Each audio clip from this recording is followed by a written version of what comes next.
Sejam todos bem-vindos à Igreja Presbiteriana Vinde em Vinhedo. Se você ainda não é inscrito no canal, se inscreva, aperte o sininho para receber todas as notificações e compartilhe com um amigo. Esta é a exposição do livro de Josué. O vídeo já vai começar. O livro de Josué descreve o cumprimento das promessas de Deus ao seu povo. Ele narra a história daquela geração do povo de Deus que cruzou o Rio Jordão e entrou na Terra Prometida, ensinando as futuras gerações sobre como servir ao Senhor, seja nas batalhas, na fartura ou na vida religiosa. Por intermédio de Josué, Deus abençoou e conduziu o povo em direção à Santa Promessa, a conquista da tão esperada Terra Prometida. É um livro que fala sobre coragem, disposição, trabalho e, especialmente, fidelidade ao Deus da Aliança. Exposição do livro de Josué, vivendo em fidelidade às promessas de Deus. Abramos as nossas Bíblias no livro de Josué, capítulo de número 15. Nós faremos a leitura dos 63 versículos desse capítulo, a fim de que entendamos todo o contexto da passagem. Josué, capítulo de número 15, do primeiro versículo ao versículo de número 63.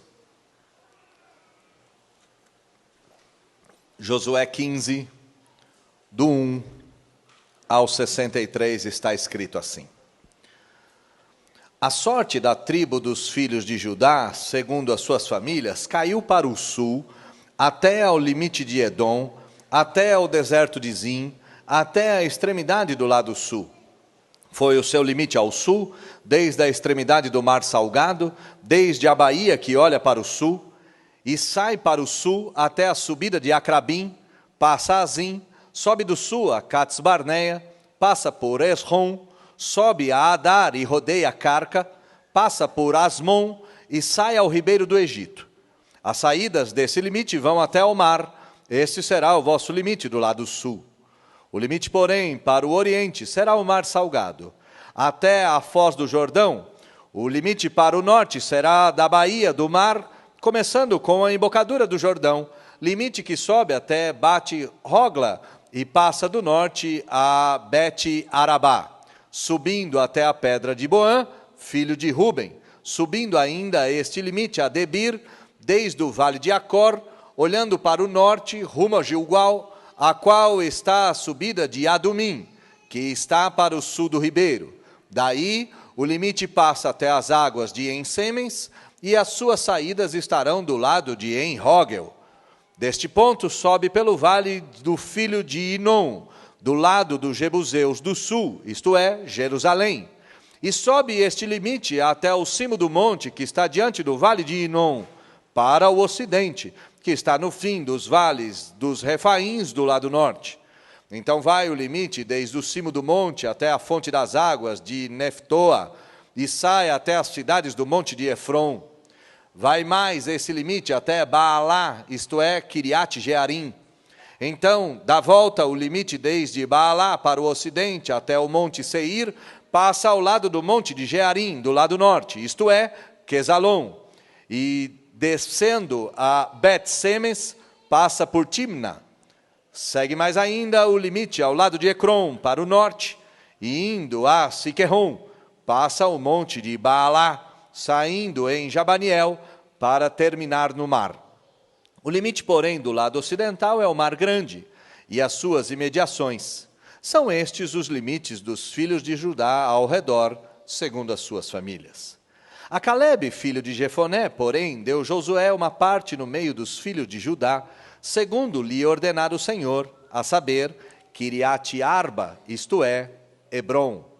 Este Arba era o pai de Anak. Dali expulsou Calebe os 3 filhos de Anak, Sesai, Aimã e Talmai, gerados de Anak. Subiu os habitantes de Debir, cujo nome dantes era Kiriat-Sefer. Disse Calebe: A quem derrotar Kiriat-Sefer e a tomar, darei minha filha Axa por mulher. Tomou-a, pois, Otiniel, filho de Kenaz, irmão de Calebe. Este lhe deu a filha Axa por mulher. Esta, quando se foi a Otiniel, insistiu com ele para lhe pedisse um campo ao pai dela. E ela apeou do jumento. Então Calebe lhe perguntou: que desejas? Respondeu ela: dá-me um presente, deste-me terra seca, dá-me também fontes de água. Então lhe deu as fontes superiores e as fontes inferiores. Esta é a herança da tribo dos filhos de Judá, segundo as suas famílias. São, pois, as cidades no extremo sul da tribo dos filhos de Judá, rumo ao território de Edom: Cabziel, Éder, Jagur, Quiná, Dimona, Adada, Quedes, Razor, Itna, Zife, Telem, Bealote, Razor, Hadata, Quiriote e Esrom, que é Razor, Amã, Semã, Molada, Razargada, Resmon, Bet-Palete, Razar Sual, Berseba, Biziotiá, Baalá, Im, Ezem, Eltolade, Quesil, Horna, Ziclag, Madmana, Sansana, Lebaote, Silim, Aim e Ribom. Ao todo, 29 cidades com suas aldeias. Nas planícies, Estaol, Zorá, Asná, Zanoa, Enganim, Tapuã, Enã, Jarmute, Adulão, Socó, Azeca, Zaarim, Aditaim, Gedera e Gederotaim. Ao todo, 14 cidades com suas aldeias. Zenã, Radassa, Migdal-Gade, Dileã, Mispa, Joctiel, Laquis, Boscate, Eclon, Gabon, Laamis, Quitlis, Gederote, Bet-Dagon, Naamá e Maquedá. Ao todo, 16 cidades com suas aldeias. Líbina, Eter, Azã, Ifta, Asná, Nezibe, Keila, Axibe e Maressa. Ao todo, 9 cidades com suas aldeias. Ecrom com suas vilas e aldeias. Desde Ecrom até o mar, todas as que estão ao lado de Asdod com suas aldeias. Asdod, suas vilas e aldeias. Gaza, suas vilas e aldeias, até ao rio do Egito e ao Mar Grande com suas imediações. Na região montanhosa, Samir, Jatir, Socó, Daná, Kiriat-Sana, que é Debir, Anabe, Estemoa, Anim, Gozen, Rolon e Gilo. Ao todo, 11 cidades e suas aldeias. Arabe, Dumá, Ezã, Janim, Bet-Tapua, Afeca, Runta, Kiriat-Arba, que é Hebron, e Zior. Ao todo, 9 cidades com suas aldeias. Maom, Carmelo, Zife, Jutá, Zesreel, Jocdeon, Zanoa, Caim, Gibeá e Timna. Ao todo, 10 cidades com suas aldeias. Halu, Bet-Zur, Gedor, Maarate, Bet-Anote e Eltecom. Ao todo, 6 cidades com suas aldeias. Kiriat-Baal, que é Kiriat-Jearim, e Rabá. Ao todo, 2 cidades com suas aldeias. No deserto, Bet-Arabá, Midim, Secaca, Nibsa, cidade do Sal e Engedi. Ao todo, 6 cidades com suas aldeias. Não puseram, porém, os filhos de Judá expulsar os jebuseus que habitavam em Jerusalém. Assim, habitavam os jebuseus com os filhos de Judá em Jerusalém até o dia de hoje. Feche seus olhos, baixe a sua fronte, vamos orar. Vamos buscar a presença do Senhor. Deus, sua palavra foi aberta e foi lida nesse lugar. É sua palavra. Mesmo com a nomeação de territórios e de cidades, é sua palavra. E sua palavra é vida. Sua palavra é poderosa. Sua palavra é eficaz. Eu lhe peço, em nome de Jesus, que o Senhor use esse texto para falar com todos nós, e que todos nós saiamos daqui edificados pela verdade bíblica, mesmo num texto que aparentemente não tem nada para nos falar. Revela-te, Senhor, como aquele que fala com seu povo, e fale conosco por meio do texto sagrado que acabou de ser lido. Nós oramos em nome de Jesus. Amém. No sermão passado, nós havíamos visto a divisão das terras, a divisão do território dado como herança. Nós vimos que Caleb fora o primeiro a se apresentar junto com seus irmãos de Judá. E Caleb recebeu as terras de Hebrom, terras estas que lhe foram destinadas pelo Senhor Deus através de Moisés, ainda antes da conquista da terra prometida. Caleb se apresentou junto com a tribo de Judá. E então nós já nos perguntamos de maneira clara, por que a tribo de Judá foi a primeira a receber a divisão da terra do lado de cá do Jordão? Por que Judá foi o primeiro ajuntamento a receber a porção do lado de cá do Jordão? Lembrando que do lado de lá é Cisjordânia, do lado de cá é o lado da Transjordânia, ou o lado da própria Jordânia. Por que a tribo de Judá foi a primeira a receber a divisão? Ora, tudo isso está relacionado com a questão de primogenitura e de filiação.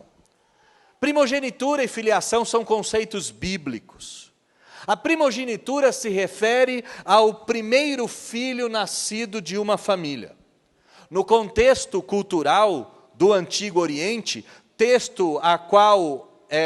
contexto a qual se passa esse texto, 1400 anos antes de Cristo, o primogênito geralmente tinha direitos e responsabilidades especiais. O primogênito era o primeiro a receber a herança. Isso não anulava a filiação dos outros filhos. Nos outros filhos, estes receberiam herança de acordo com a ordem do seu nascimento. A primogenitura em termos bíblicos é extremamente importante. Deus, por meio da primogenitura, exerce a sua promessa e os seus propósitos. Abraão teve um filho chamado Isaque. Isaque teve 2 filhos, um chamado Jacó e Esaú. E em todos esses contextos, Abraão e seus 2 filhos, Ismael e Isaque, Isaque e seus 2 filhos, Esaú e Jacó, a primogenitura teve fator preponderante. Mas quando nós olhamos para as Escrituras, nós sabemos que Judá não era o primeiro filho de Jacó. De fato, o primeiro filho de Jacó era Rúben, mas Rúben desobedeceu ao Senhor, e por isso a primogenitura passa dele para o filho na sequência. Jacó teve 12 filhos, e esses 12 filhos são considerados os patriarcas de Israel, na ordem em que eles nasceram: Rúben o primeiro, Simeão o segundo, Levi o terceiro e Judá somente o quarto. Por que Judá é o primeiro a receber herança? Ora, já foi dito nesta breve introdução que Rúben, o primogênito de Jacó, cometeu um pecado gravíssimo. Qual foi o pecado que Rúben cometeu? Rúben deitou-se com a concubina do seu pai. E por ter cometido tamanha atrocidade, Rúben perde a sua primogenitura. Isso está lá no livro da Gênesis, capítulo de número 49, versículo 13 e 4. O texto sagrado daquele lugar nos diz: Rúben, tu és o meu primogênito, minha força e o meu princípio do meu vigor, o mais elevado em dignidade e o mais elevado em poder, turbulento como as águas, não será mais o mais elevado, porque subsiste ou profanou o leito do seu pai, e por isso perdeste o teu local. Rúben, então, perde a primogenitura. Na ordem, o próximo é Simeão. e, na continuidade, Levi. Só que Simeão e Levi também cometeram pecados gravíssimos. Diná, irmã de Simeão e Levi, foi abusada pelos moradores de Siquém, pelos moradores de Jerusalém, antes da conquista da terra prometida. Simeão e Levi, indignados, planejaram uma vingança. Só que nesta vingança, eles utilizaram o princípio da bênção da circuncisão para atacar os seus inimigos de maneira desprotegida. Este ato foi um ato considerado pecaminoso, e por isso, tanto Simeão quanto Levi perderam o direito à primogenitura. O quarto filho, então, é Judá. Judá, então, recebe esse direito a ser o primogênito, a ser o herdeiro da terra prometida, a ser aquele que conquistará este território. Mas nós acabamos de ler e percebemos que Judá falha no seu propósito. O tema do meu sermão nesta manhã é como eu e você podemos herdar as bênçãos prometidas, não caindo no pecado de Judá. A resposta a essa pergunta eu dou logo no tema do meu sermão. O tema do meu sermão é: o leão da tribo de Judá é o único que nos faz conquistar a terra prometida. A partir de agora, nós veremos esse texto difícil de leitura, dividido em pelo menos 4 partes. A primeira parte é a grande bênção de Deus. A segunda parte é a responsabilidade que os abençoados têm ante a bênção de Deus. A terceira parte é a desobediência ou a irresponsabilidade com a bênção de Deus, nos traz prejuízos. E por fim, nós veremos como evitarmos esse erro. A grandeza da bênção de Deus está descrita a nós nos primeiros 12 versículos do texto. E eu gostaria de refazer a leitura com você, por mais que essa leitura seja complicada. Nos 12 primeiros versículos está escrito assim: a sorte da tribo dos filhos de Judá, segundo as suas famílias, caiu para o sul, até ao limite de Edom, até o deserto de Zim, até a extremidade do lado sul. Foi este o limite ao lado sul. Desde a extremidade do Mar Salgado, desde a baía que olha para o sul e sai para o sul, até a subida de Arcabim, que passa por Zim, que sobe do sul até Cádiz Barneia, passa por Esrom, sobe a Adar e rodeia Carca, passa por Azimon e sai ao ribeiro do Egito. As saídas desse limite vão até o mar, que será o vosso limite do sul. O limite, porém, o do oriente, será o Mar Salgado até a foz do Jordão, e o limite para o norte será da baía do mar, começando com a embocadura do Jordão, limite que sobe até Bet-Hogla e passa do norte até Bet-Arabá, subindo até a pedra de Boã, filho de Ruben, subindo ainda este limite a Debir, desde o vale de Acor, olhando para o norte, rumo a Gilgal, a qual está a subida de Adumim, que está para o sul do ribeiro. Daí o limite passa as águas de Ensemes, e as suas saídas estarão do lado de En-Rogel. Deste ponto sobe pelo vale do filho de Inom, do lado dos Jebuseus do sul, isto é, de Jerusalém, e sobe esse limite até o cimo do monte, que está diante do vale de Inom, para o ocidente, que está no fim do vale dos Refaíns, do lado norte. Então vai o limite desse cimo do monte, até a fonte das águas, de Neftoa, e sai até as cidades do monte Efron, e vai mais esse limite até Baalá, isto é, Quirate Jearim. Então dá volta o limite desde a baía para o ocidente, até o monte Seir, passa ao lado do monte Jearim, do lado norte, isto é, Quesalon, e desce a Bet-Semens, passa por Tímina, segue mais ainda o limite do lado de Ecrom, para o norte, indo a Siqueron, passa o monte de Baalá, saindo a Jabneel, para terminar no mar. O limite, porém, do lado ocidental é o Mar Grande e suas imediações, são esses os limites dos filhos de Judá ao redor, segundo as suas famílias. Nós podemos ver um território vastíssimo que foi doado por herança a Judá. Começando na divisa com o Egito, subindo em direção ao Mar Morto, fazendo divisa com Jerusalém lá em cima, indo em direção ao Mar Mediterrâneo, descendo pelas praias do Mar Mediterrâneo e voltando na divisa com o deserto do Sinai. Este era o território de Judá. O território de Judá era um território dos mais preciosos. Era um dos territórios dos mais vastos. Aqui nós temos terras, montanhas, desertos, mares, planícies, planaltos, praias. Aqui nós temos uma grandiosidade enorme de terrenos e de territórios.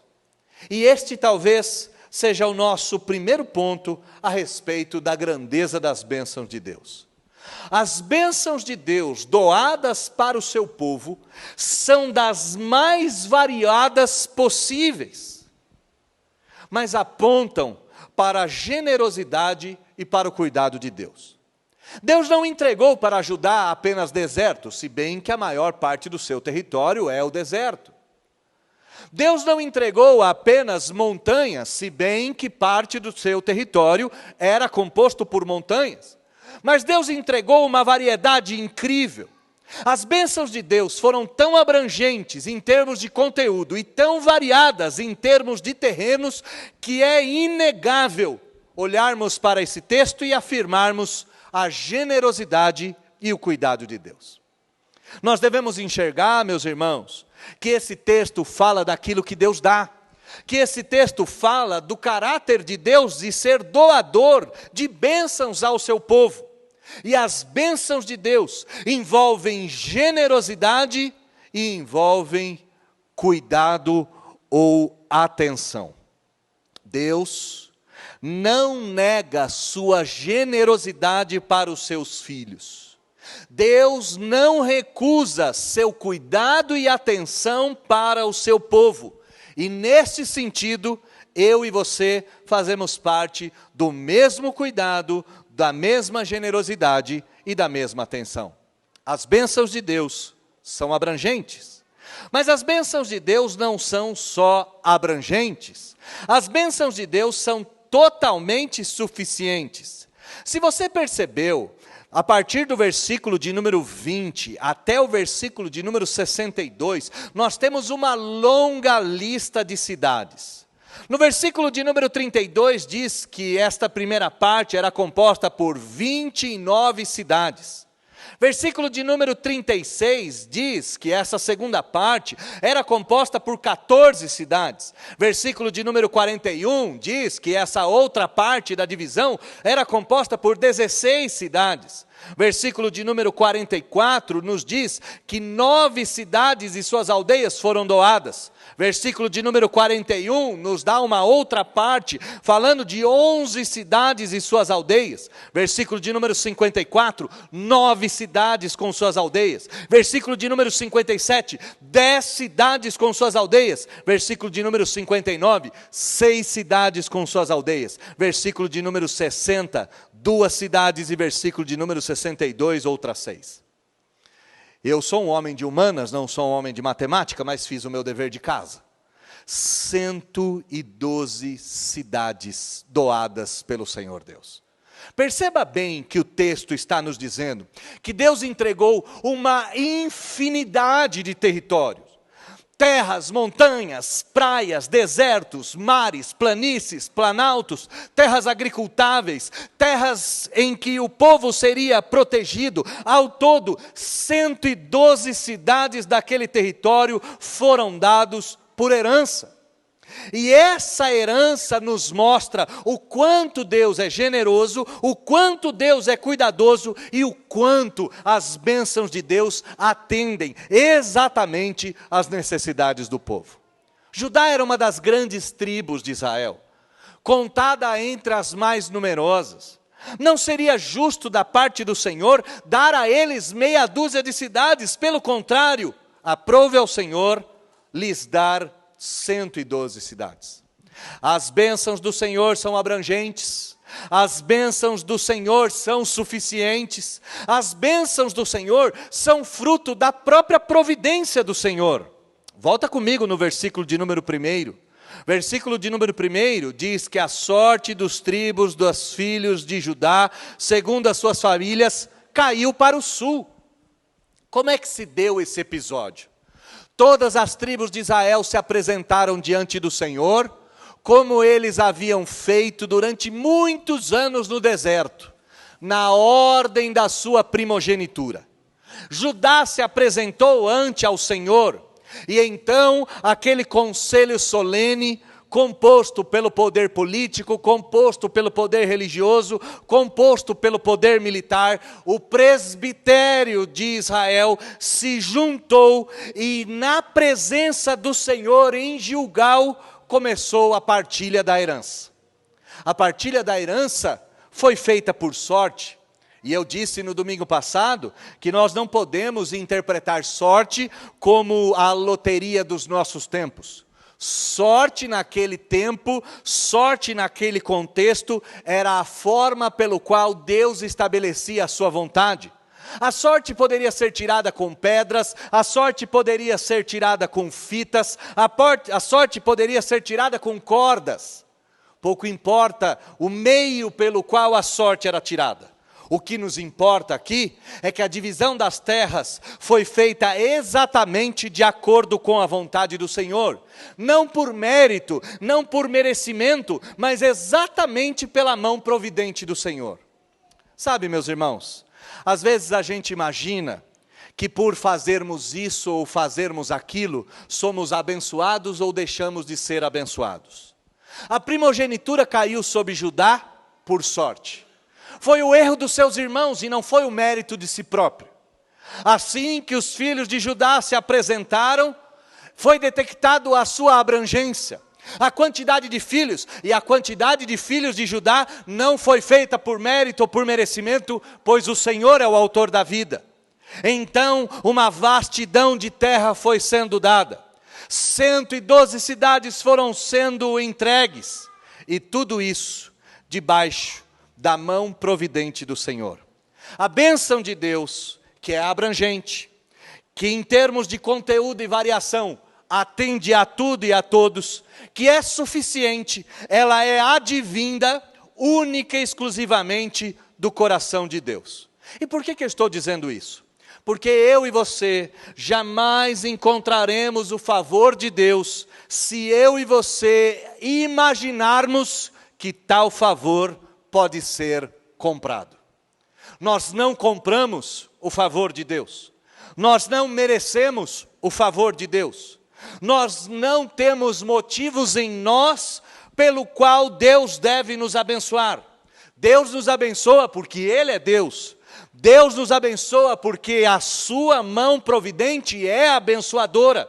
Deus nos abençoa de forma abrangente por causa da generosidade dEle e do cuidado que Ele tem conosco. Deus nos abençoa de forma suficiente porque Ele é suficientemente capaz de saber o que eu preciso, de saber o que eu necessito, antes mesmo que isso venha até os meus lábios. E quem disse isso? Quem disse isso foi o Senhor Jesus no Novo Testamento. O Senhor Jesus disse, falando aos seus discípulos e contrapondo os seus opositores, algo mais ou menos assim. Se vós que sois maus, sabeis dar boas dádivas aos vossos filhos, quanto mais o vosso Pai Celeste que está no céu. Ele sabe exatamente o que precisamos. E não devemos então pedir as coisas ao Senhor Deus, saindo gritando aos quatro cantos, pois antes que a palavra nos venha à boca, diz o Senhor, Ele já sabe o que necessitamos. As bênçãos de Deus são fruto da providência do Senhor. As bênçãos de Deus são abrangentes. As bênçãos de Deus são suficientes. Mas as bênçãos de Deus também são pactuais. Perceba comigo o versículo de número 1. A sorte da tribo dos filhos de Israel caiu para o sul, segundo as suas famílias. O texto não nos diz exatamente qual família herdou determinado local. O texto não está definindo, ao menos nesse momento, em qual lugar cada família poderá se alocar. Mas o texto está nos deixando claro que as bênçãos de Deus são sempre familiares. As bênçãos de Deus são sempre pactuais. Deus não abençoa a um indivíduo, Deus abençoa a família de indivíduos. E aqui, meus irmãos, talvez esteja o grande motivo pelo qual famílias fracassam em experimentar a bênção de Deus e desfrutar das suas mais ricas dádivas. O fracasso talvez esteja em homens procurarem bênçãos particulares para si, mulheres procurarem bênçãos particulares para si, filhos procurarem bênçãos particulares para si. Um cordão de 3 dobras é mais forte, e uma família dividida não subsiste. Imagina um lar onde o homem quer ser abençoado com uma viagem para o exterior, e a sua mulher quer ser abençoada com condições de pagar a escola particular para os filhos, e os filhos querem ser abençoados apenas com a troca do mobiliário do seu quarto. Todos esses aspectos são justos e bons, mas se cada um buscar uma bênção de forma separada dos demais, nunca tais coisas acontecerão. E por que tais coisas não acontecem? Ora, porque a bênção do Senhor é familiar. A bênção do Senhor é pactual. O Senhor que abençoa por quem Ele é. O Senhor que abençoa de forma generosa e cuidadosa, o Senhor que abençoa de forma suficiente, o Senhor decidiu abençoar famílias.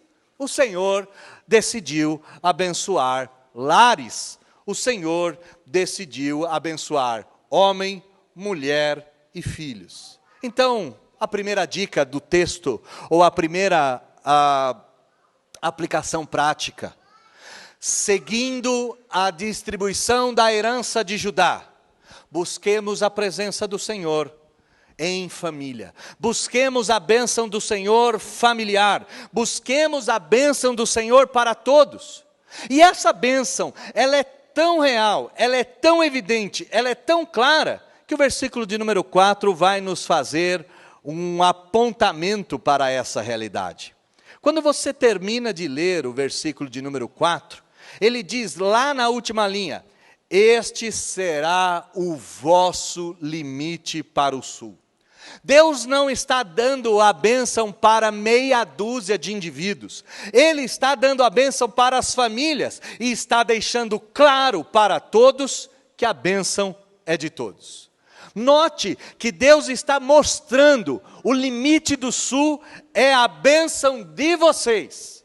Não é a bênção da liderança de vocês. Não é a bênção dos homens de vocês. Não é a bênção das mulheres de vocês. A herança de vocês é de toda a tribo de Judá. Recapitulemos o que foi dito até aqui. Em primeiro lugar, as bênçãos do Senhor são dádivas. O Senhor abençoa seu povo por quem Ele é. Essa bênção é sempre uma bênção abrangente, repleta, completa. Essa bênção é sempre uma bênção suficiente. É uma bênção familiar, é uma bênção nítida, é uma bênção onde todos podem participar. E se nós pudermos utilizar o que o autor do livro de Provérbios nos diz, as bênçãos do Senhor jamais acrescentam dores.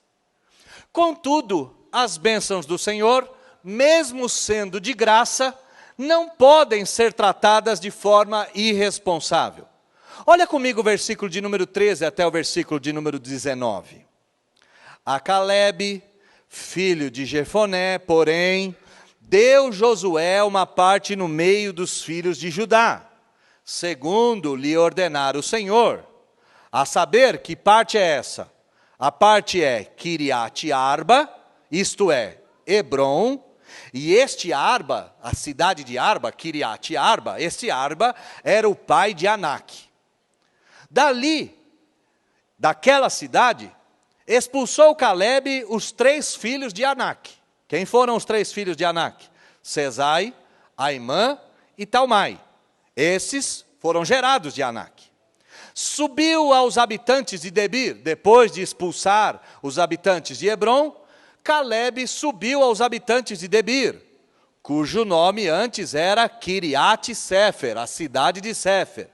Então disse Calebe: a quem derrotar Kiriat-Sefer, ora, a cidade de Debir, e a tomar, eu darei a minha filha Axa por mulher.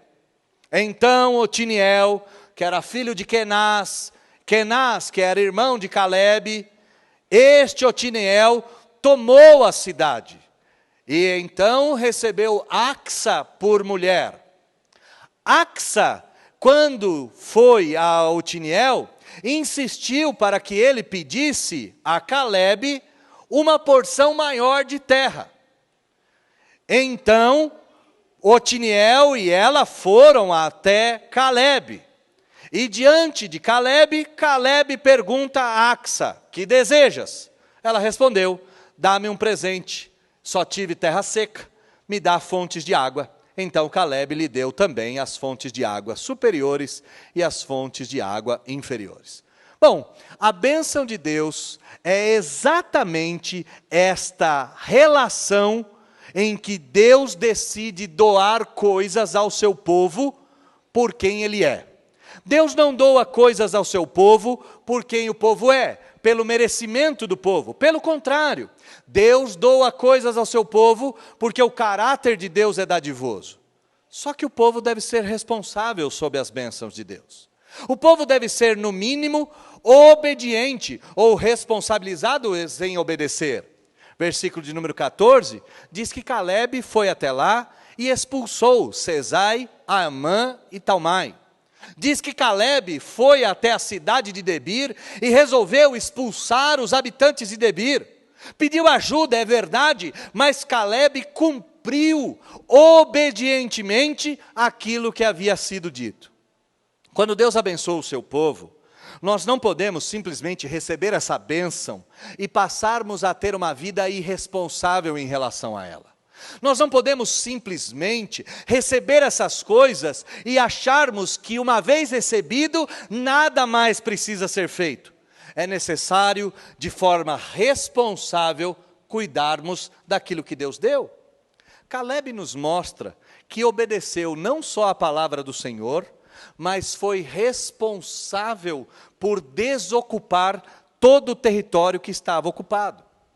O grande pecado de Israel, do capítulo de número 12 até o capítulo de número 21, 22 do livro de Josué, é exatamente não ter cumprido o seu papel no trato. Deus os abençoou dando a terra prometida. O que Israel tinha que fazer? Israel tinha que obedientemente expulsar todos aqueles povos. Calebe foi o único da tribo de Judá que responsavelmente obedeceu ao trato. Ele não só obedeceu ao trato, ele foi reto em todo o tempo. Ele foi reto a ponto de fazer uma proposta e cumpri-la. Versículo de número 16. Disse Calebe: a quem derrotar Kiriat-Sefer e a tomar, darei minha filha Axa por mulher. Quando Otoniel foi lá e tomou Kiriat-Sefer, este Calebe lhe deu Axa por mulher. As bênçãos de Deus não devem ser somente cuidadas, elas têm que ser cuidadas em obediência e com muita retidão. Calebe poderia simplesmente descumprir a parte do trato. Se você conhece a história de Israel, quantas e quantas vezes você não viu Israel descumprindo a parte do trato? Ora, o próprio caso em que Levi e Simeão perderão a primogenitura é um ato em que Israel não cumpriu a parte do trato e não foi honesto o suficiente. Sabe, meus irmãos, as bênçãos de Deus vêm de Deus. As bênçãos de Deus são maravilhosas, mas compete a nós, em retidão, em obediência, em santidade e em justiça, cuidarmos daquelas coisas que Deus nos deu. Eu gostaria de ilustrar esse aspecto trazendo mais uma vez a realidade do casamento. O casamento é uma grande bênção, é uma grande dádiva, é uma grande graça de Deus dada aos homens. Não é bom que os homens vivam só. Então Deus faz aos homens companheiras que lhes sejam companheiras idôneas. Essas companheiras viverão com os homens até que a morte os separe. Mas há uma responsabilidade dos homens em obedecer o mandamento do Senhor. Há uma responsabilidade dos homens em serem retos nos seus compromissos e arcarem com eles até o final, sejam estes quais forem.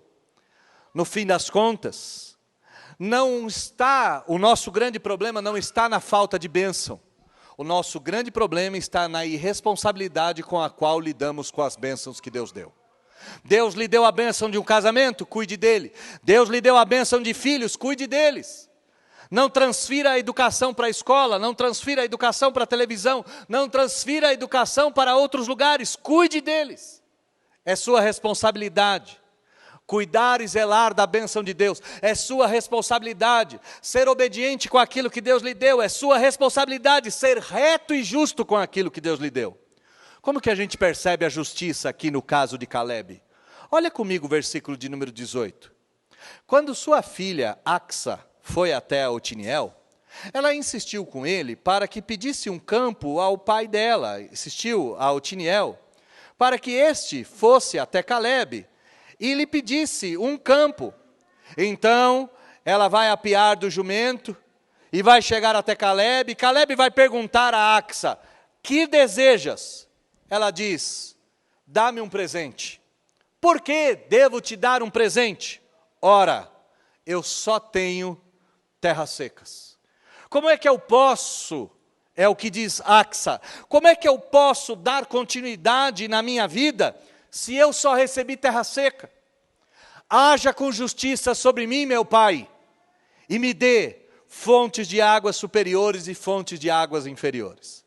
Calebe não só será responsável pela manutenção da bênção, mas ele agirá com justiça por meio da bênção recebida. Vamos pensar aqui em metáforas das mais diversas. Imagine um casal que lutou muito para comprar a casa própria. Imagine um casal que abriu mão e se sacrificou para adquirirem a tão sonhada casa própria. Mas em algum momento eles começam a brigar. Em algum momento eles começam a discutir. E então o marido solta aquela pérola da injustiça. Ele diz: esta casa foi comprada com o meu dinheiro. E se você tem alguma coisa para reclamar, você que entre na justiça. Ora, não fazia parte do trato ele trabalhar e ela cuidar dos filhos. Não fazia parte do trato ele trazer o dinheiro para dentro do lar, enquanto ela cuidaria das demais coisas. Lares são destruídos, ou melhor, a bênção de Deus é destruída quando homens agem de forma injusta. E o mesmo em relação às mulheres. Eu larguei o meu emprego exatamente para cuidar de você e do seu filho, e agora você não me valoriza. Essa não era parte do trato. A parte do trato não era exatamente cuidar dos filhos e da casa. Se este foi o trato, mulheres, em nome de Jesus, não sejam injustas quando seus maridos estão cumprindo a outra parte do trato. Notem que o que Calebe está nos ensinando é um princípio, ele não está nos contando uma história. O princípio é, diante da bênção de Deus, seja justo, dando aquilo que as pessoas precisam para continuar nos seus propósitos eternos. Mas há um último detalhe que a gente percebe a respeito dessa bênção de Deus. E esse último detalhe está exatamente nessa historinha, meio que sem sentido, posta aqui no versículo de número 18 e 19. Ela apeou do jumento. Axa veio de jumento até Calebe e apeou do jumento. Qual é o pedido de Axa? Dê-me fontes de água, ou em outras palavras, dê-me água para beber. Todo judeu, ao ler essa história, lembraria de um outro episódio, onde uma outra mulher veio com um jumentinho, ou veio de um jumentinho, apeou-se do jumentinho e pediu água. E este episódio estaria relacionado às matriarcas de Israel. As matriarcas de Israel foram Sara, foram Rebeca e foi Raquel, Rebeca apiou-se do jumentinho e pediu água, da mesma forma em que Axa faz. O que esse texto está nos apontando? Em primeiro lugar, que Deus é o abençoador do seu povo, já vimos isso. Em segundo lugar, que a bênção de Deus traz a responsabilidade, e a bênção de Deus traz a responsabilidade maior de entendermos que fazemos parte de um longo e contínuo pacto. Entendamos essa ideia. Israel não era o povo que tinha surgido a partir do nada. Israel era o povo herdeiro das mais antigas promessas. E nessas promessas estavam relacionadas à figura dos patriarcas, Abraão, Isaque e Jacó. Estava relacionada à conquista da terra prometida. E todas as demais histórias que Israel havia experimentado, todas elas faziam parte do bojo da história da nação. Esta nação só seria próspera se ela não se esquecesse da sua longa história. Se ela não se esquecesse das coisas que aconteceram há 100, 200, 300, 400, 1000 anos atrás. Se Israel fosse responsável com o pacto, Israel perderia a bênção de Deus. Israel deveria ser responsável em obediência. Israel deveria ser responsável em retidão. Israel deveria ser responsável em justiça. Mas principalmente, Israel deveria ser responsável em honrar o antigo pacto. Quando Axa encena o pedido de água, todo israelense, todo membro da tribo de Judá ou das demais tribos, teria em mente: o nosso Deus é o Deus da aliança. O nosso Deus é o Deus de Abraão, de Isaque e de Jacó. O nosso Deus é Deus dos nossos antepassados. E cumpre a nós herdarmos ou darmos continuidade do pacto. Quando você, vivendo sua vida familiar, se esquece que o seu casamento faz parte de uma unidade chamada igreja, você se esquece que o seu casamento faz parte de uma unidade chamada criação, você se esquece que o seu casamento é a metáfora que representa a união de Cristo com a igreja. Quando você esquece os aspectos do pacto, você perde a bênção da aliança e perde as dádivas da bênção. Talvez tenha sido isso que tenha ocorrido com Israel. Porque no versículo de número 63 do texto, algo muito triste nos é dito. Olhe comigo na sua Bíblia. Não puderam, porém, os filhos de Judá expulsar os jebuseus que habitavam em Jerusalém. Assim, habitam os jebuseus com os filhos de Judá em Jerusalém até o dia de hoje. A bênção de Deus é uma grande dádiva. A bênção de Deus, ela é abrangente, a bênção de Deus é suficiente, a bênção de Deus é fruto da providência, a bênção de Deus é familiar, a bênção de Deus é nítida, a bênção de Deus não acrescenta dores. Mas a bênção de Deus precisa ser encarada com responsabilidade pactual, com responsabilidade de retidão, com responsabilidade de obediência, com responsabilidade de justiça.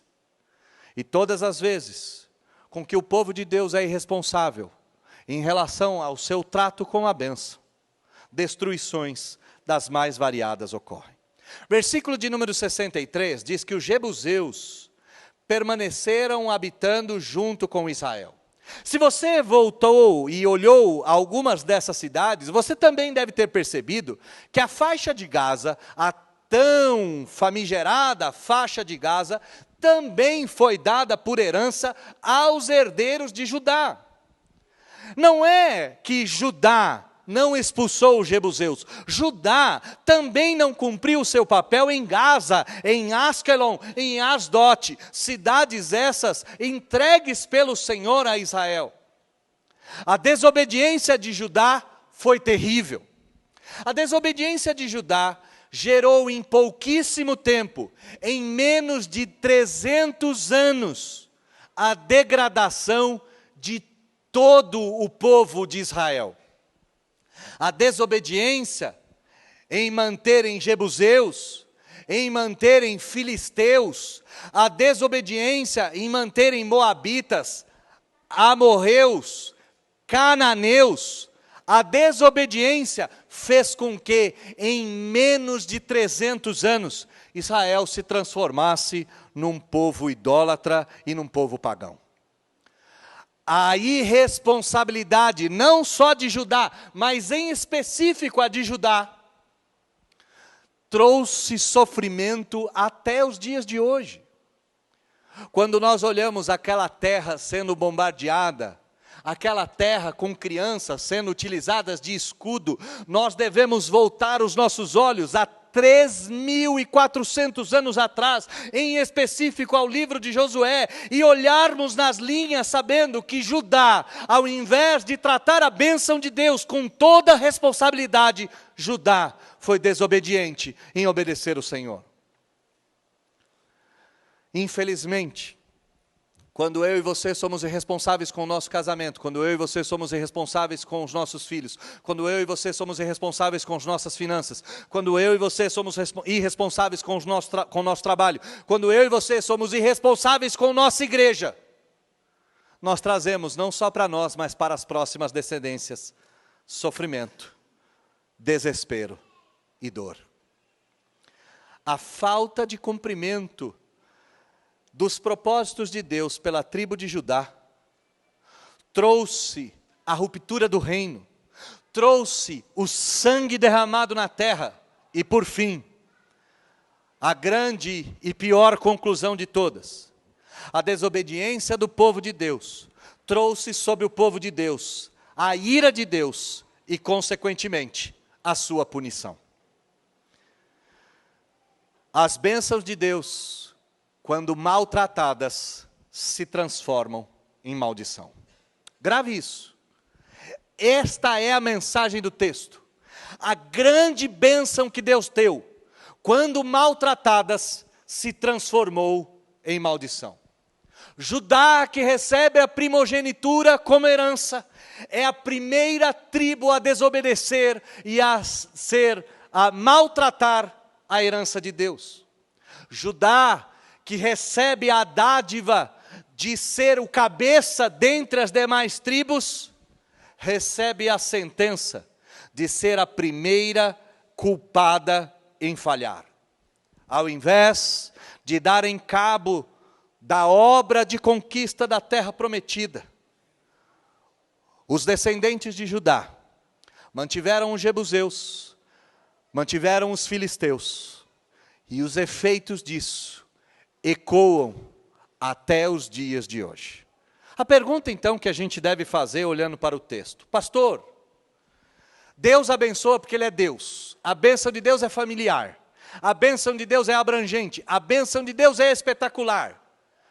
Como, sendo eu falho, como, sendo eu imperfeito, como, sendo eu pecador, eu posso ser responsável pela bênção e cuidar dela até o último dia da minha vida? Ora, voltemos ao início do meu sermão. No início do meu sermão, eu afirmei a respeito da primogenitura. E Judá recebe a primogenitura, recebe como promessa ser ela a grande tribo de Israel. Mas junto a essa promessa da primogenitura, uma outra promessa foi feita a Judá. A promessa feita a Judá era que dela, de Judá, viria o descendente de Israel. Deus disse o seguinte à tribo de Judá: Judá, teus irmãos te louvarão. Tua mão estará sobre o pescoço dos teus inimigos. Diante de ti se prostrarão os filhos do teu pai. Pois tu, Judá, é como um leão jovem. O cetro, o reinado, não se apartará da sua mão, Judá. Nem o bastão sairá de entre os seus pés. Todos os povos virão a ti em Jerusalém, ó Judá, e se prostrarão, reconhecendo que de ti vem o Salvador. Só há uma maneira de eu e você não cairmos no engano de Judá. Só há uma maneira de eu e você não desprezarmos a bênção do Senhor, não rejeitarmos a boa dádiva de Deus. Só há uma forma em que eu e você não percamos a primogenitura. E essa forma, meus irmãos queridos, não está em confiar nos nossos atos ou nos nossos feitos, pois não diferimos em nada dos antigos descendentes de Judá. A única forma de nós realmente sermos responsáveis, de nós realmente abraçarmos e retermos ou retivermos a bênção de Deus, é por meio do primogênito, é por meio do verdadeiro herdeiro de Judá, é por meio de Jesus Cristo, o leão da tribo de Judá. A Bíblia nos diz que onde Judá falhou, o descendente de Judá, o leão da tribo de Judá, prevaleceu. Judá falhou em conquistar os seus inimigos. A Bíblia diz que Jesus conquistou todos os seus inimigos, amando-os até a cruz. Diz a Escritura que 2 ladrões estavam ao redor do Senhor Jesus, e ambos blasfemavam dele. Contudo, quando um desses ladrões se arrepende e volta-se para o Senhor Jesus garante cabalmente a salvação àquele pobre e miserável pecador. Quando os soldados tripudiavam do Senhor Jesus, cuspiam nele e zombavam dele, tirando as sortes das suas vestes, o Senhor Jesus, bradando do alto da cruz, disse: Pai, perdoa-os, pois eles não sabem o que fazem. Jesus não conquistou os seus inimigos lançando bombas sobre eles. Jesus não conquistou os seus inimigos destruindo toda a sua descendência e a sua geração. Jesus conquistou os seus inimigos amando-os e amando-os até o final. Como é que eu e você podemos garantir que não iremos falhar na conquista e na herança da terra prometida? Ora, meus irmãos, só tem um jeito. Se eu e você depositarmos a nossa confiança no primogênito, no herdeiro, no verdadeiro descendente de Israel, no verdadeiro descendente de Judá, se eu e você depositarmos a nossa confiança em Jesus Cristo e somente em Jesus Cristo, nós não correremos o risco de falhar. Pelo contrário, nós seremos chamados de bem-aventurados. Nós herdaremos a terra prometida. O próprio Senhor Jesus disse alguma coisa mais ou menos assim no sermão da bem-aventurança. Bem-aventurados aqueles que são pobres de espírito e que sabem que necessitam de salvação, pois eles herdarão o reino de Deus, pois eles receberão as mais ricas bênçãos, pois eles definitivamente entrarão na terra prometida. Que você, nesta manhã, ao olhar para um texto que fala de geografia e de cidades, se lembre que Deus derrama a bênção sobre a sua vida, que você deve ser responsável sobre essas bênçãos, e o risco de falhar é enorme. Mas quando você falhar, volte-se para a cruz do Calvário, volte-se para o leão da tribo de Judá, volte-se para o descendente de Israel, volte-se para Jesus Cristo, pois na morte de Jesus Cristo, toda a certeza da nossa vitória nos fora conquistada. Feche seus olhos, baixe a sua fronte. Vamos orar. Vamos agradecer o Senhor Deus. Deus, em nome de Jesus, nós pedimos que o Senhor nos abençoe com toda a sorte de bênção com a qual o Senhor abençoou os antigos israelitas. O Senhor os abençoou por causa de quem o Senhor é, o Senhor os abençoou de maneira grandiosa, o Senhor os abençoou de maneira generosa, o Senhor os abençoou de maneira cuidadosa, o Senhor os abençoou de maneira familiar, o Senhor os abençoou de maneira pactual, e nós recorremos ao Senhor, pedindo que todas essas bênçãos sejam derramadas sobre as nossas vidas. Nós suplicamos ao Senhor, que o Senhor nos dê condições de sermos responsáveis por elas. Que eu e meus irmãos sejamos obedientes e diligentes no cuidado da bênção do Senhor. Que nós sejamos retos, justos e humildes em acatarmos decisões quando estamos errados e fazermos aquilo que deve ser feito, que nós nos lembremos que fazemos parte de uma longa lista de vultos piedosos que fizeram a mesma coisa e agiram com retidão diante das promessas de Deus. Não nos faça irresponsáveis, não nos faça egoístas, não nos faça olharmos para o nosso próprio umbigo e esquecermos que somos responsáveis sobre aquilo que o Senhor nos deu. Mas se porventura falharmos, se porventura não formos capazes de cuidar do nosso casamento, se não formos capazes de cuidar dos nossos filhos, se não formos capazes de cuidar das nossas finanças, se não formos capazes de cuidar das nossas igrejas, se não formos capazes de cuidar dos nossos familiares, se porventura falharmos nisso, Senhor, nos faça olharmos para o Senhor e Salvador da nossa vida, o Senhor Jesus Cristo. Em Jesus Cristo todas as vitórias são conquistadas, em Jesus Cristo a falha da ocupação e da garantia da terra prometida é desfeita. Em Jesus Cristo, todo o cenário de guerra é recriado. Em Jesus Cristo, as portas da eternidade nos são escancaradas. Ajude tanto a mim quanto a meus irmãos a, quando tudo falhar, recorrermos ao Senhor e Salvador da igreja, ao Senhor Jesus Cristo, ao leão da tribo de Judá, ao primogênito dentre os mortos, ao verdadeiro primogênito da nossa herança. Nos ajude a voltarmos para Jesus, o primogênito da nossa salvação. Oramos assim, em nome de Jesus. Amém.